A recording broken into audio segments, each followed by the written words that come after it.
ہمارے پاس ٹیچرز نہیں ہیں، ٹیکنیکل سٹاف نہیں ہے.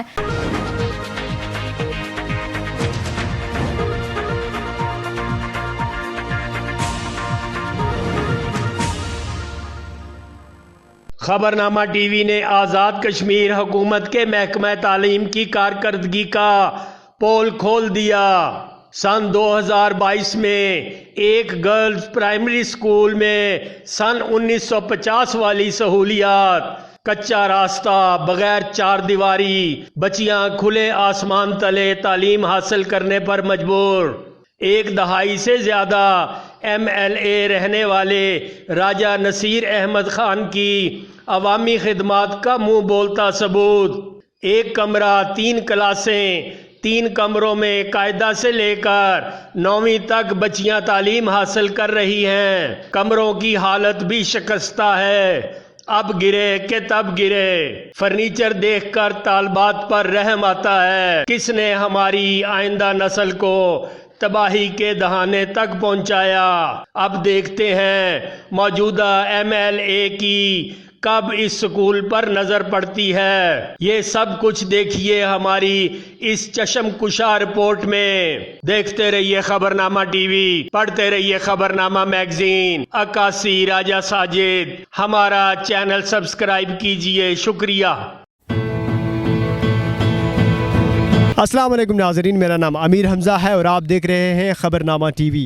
آج ہم آزاد کشمیر کے ایک گاؤں ادے چک میں موجود ہیں، جہاں پہ ہم لوگ گورنمنٹ گرلز ہائی اسکول ادے شریف میں کی بلڈنگ کے باہر موجود ہیں. کہنے کو تو یہ اسکول ہائی اسکول کا درجہ اس کو مل چکا ہے، لیکن بلڈنگ ابھی تک یہاں پہ مڈل کی ہے. اس اسکول کا رقبہ 5 کنال پہ محیط ہے، لیکن یہاں پہ بلڈنگ آپ کو نظر آ رہی ہے جو کہ چند ایک مرلوں پہ محیط ہے.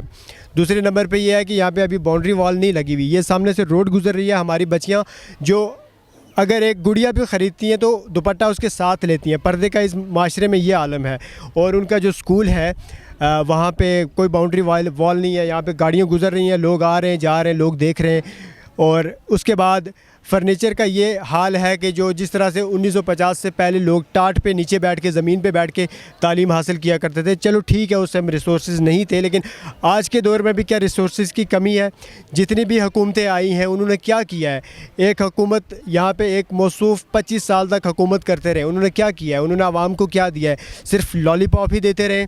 اب جو چلو ان کا دور حکومت ختم ہو گیا. جو نئی حکومت آئی تھی تبدیلی سرکار، انہوں نے کہا تھا کہ ہم لوگ آئیں گے، تبدیلی لے کے آئیں گے، ہم لوگ آئیں گے، تعلیم کا نظام یہاں سے وہاں لے کے چلے جائیں گے. لیکن انہوں نے کیا کیا؟ ابھی تک تو ہمیں کوئی تبدیلی، کوئی بدلاؤ نہیں ہمیں نظر آیا بالکل بھی. تو کیا یہ سارا سسٹم ایسے ہی چلتا رہے گا؟ کیا یہ بلڈنگز اسکول کی ایسی ہی اگر خدا نخواستہ کوئی یہ عمارت گر جاتی ہے، جس طرح عمارت کی خستہ حالت ہے، تو کتنی قیمتی جانوں کا نقصان ہوگا؟ اس کے علاوہ سب سے بڑا مسئلہ یہ ہے کہ یہاں پہ جو لوگ ہیں ان کا رجحان، جو تعلیمی رجحان ہے، وہ اپنے بچوں کو پرائیویٹ اسکولز کی طرف زیادہ ان کا رجحان ہے. وہ اپنے بچوں کو تعلیم پرائیویٹ اسکول سے دلوانا چاہتے ہیں، کیونکہ یہاں پہ فیسلٹیز ہی نہیں ہیں. جو لیبس کی سہولتیں موجود نہیں ہیں، اس کے علاوہ واش روم کا خستہ حال ہے. اور اگر یہاں پہ عوام علاقہ کو یہ ساری سہولیات ایک سرکاری اسکول کے اندر پرووائڈ کی جائے تو لوگوں کا جو رجحان ہے وہ گورنمنٹ اسکولز کی طرف ہوگا اور ہماری تعلیم کا جو معیار ہے وہ بلند ہوگا. بلڈنگ کی خستہ حالی کی بات تو کی ہی ہے. اس کے علاوہ آپ کو بتاتے چلیں کہ یہاں پہ جو بلڈنگ ہے، یہ جو آپ کو نظر آ رہی ہے سامنے، اس میں ٹوٹل 3 کمرے ہیں. قاعدے سے لے کے 9ویں جماعت تک یہاں پہ طالبات آ کے تعلیم حاصل کرتی ہیں. یعنی کہ اگر اس طرح سے حساب لگایا جائے تو ایک کمرے میں 3 کلاسیں بیٹھتی ہیں. اگر بارش ہو جائے یا کوئی اس طرح کا ہو جائے، آپ خود سوچیں کہ ایک کمرے میں بیٹھ کے، کمرے بھی چھوٹے چھوٹے ہیں، آگے گرمیاں آ رہی ہیں، اور ایک کمرے میں بیٹھ کے 3 کلاسیں کیسے ہو سکتی ہیں؟ مطلب 2 کلاسیں اگر ایک ساتھ جڑی ہوں تو پھر بھی اتنی زیادہ ڈسٹربنس پیدا ہوتی ہے. تو جب ایک ہی کمرے کے اندر 3 مختلف کلاسیں ہوں گی تو پھر ہماری تعلیم کا معیار کیا ہوگا؟ آئیے ہم آپ کو ملواتے ہیں اسکول ٹیچر کے ساتھ اور ان سے جانتے ہیں کہ وہ اس بارے میں کیا کہتی ہیں. میڈم، آپ ہمیں یہ بتائیں کہ آپ کو یہاں پہ کون کون سے مسائل درپیش ہیں؟ دیکھیے جی، بات یہ ہے کہ آپ نے پورا اسکول وزٹ کیا ہے، اس کے بعد دیکھا ہے کہ اسکول کو بنے ہوئے تقریباً 17 سے 18 سال ہو گئے ہیں. ان 17-18 سالوں میں یہاں پہ باؤنڈری وال تک نہیں ابھی تک بنی ہے. تو دیکھیں کہ 7 سے روڈ گزر رہی ہے، بالکل اسکول کے سامنے سے گاڑیاں گزرتی ہیں، لوگ گزرتے ہیں، اور بالکل سین سے راستہ گزر رہا ہے. مطلب ہم باہر کلاس لے رہے ہوتے ہیں بیکاز ہمارے پاس رومز کم ہیں. تقریباً 6 ماہ ہو گئے ہیں یہ اسکول اپ گریڈ ہوا ہے, ہائی ہوا ہے, تو 9th کلاس ہم نے سٹارٹ کی ہے, لیکن ہمارے پاس جو بلڈنگ ہے وہ مڈل اسکول سے بھی کم ہے. تو چونکہ بلڈنگ نہیں ہے اس وجہ سے ہم 10th کی کلاس نہیں سٹارٹ کر سکے. 9th کی میم نے سٹارٹ کی ہے اور 10th کی انشاءاللہ نیکسٹ ایئر پروگرام ہے. تو ہماری آپ سے گزارش ہے, موجودہ حکومت سے, وزیر اعظم صاحب سے گزارش ہے کہ ہمیں پہلے آپ ہائی اسکول کی بلڈنگ پرووائڈ کریں, اس کے بعد یہاں پہ باؤنڈری وال ہونی چاہیے. فرنیچر بچوں کے پاس نہیں ہے, ہمیں وہ ملنا چاہیے. لیبارٹری یہاں پہ بالکل بھی نہیں ہے. 9th کلاس اگر سٹارٹ ہوئی ہے تو اوبویسلی ان کے لیے پریکٹیکلز کے لیے لیبس چاہیے ہمیں. یہاں پہ تو کیمسٹری فزکس کی لیبس نہیں ہیں, بایو کی لیبس نہیں تھی آلریڈی, اور اب تو کمپیوٹر کی لیبس سارے اسکولوں کو مل چکی ہیں. ہر اسکول ہائی اسکول میں کشمیر کے نرسری کا روم ڈیکوریٹڈ ملا ہے, لیکن ہمارے پاس وہ بھی نہیں ہے. تو وزیر اعظم صاحب سے ہماری گزارش ہے کہ وہ ہمیں یہ ساری چیزیں پرووائڈ کریں اور توجہ دیں اس پہ.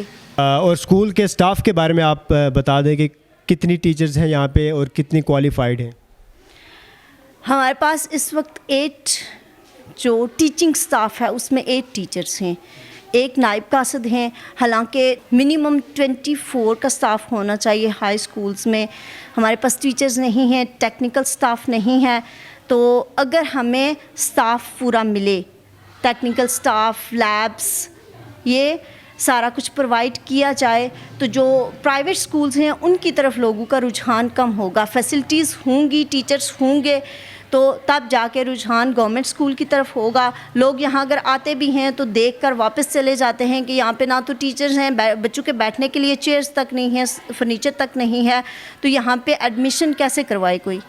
تو اس لیے اگر یہ ہمیں اسٹاف پورا ملے, کیونکہ ابھی تک یہاں پہ جو ہیڈ ہیں ان کی بھی تعیناتی نہیں ہوئی ہے, ایک جو سینئر ٹیچر ہیں وہ ادارہ چلا رہی ہیں اس ٹائم.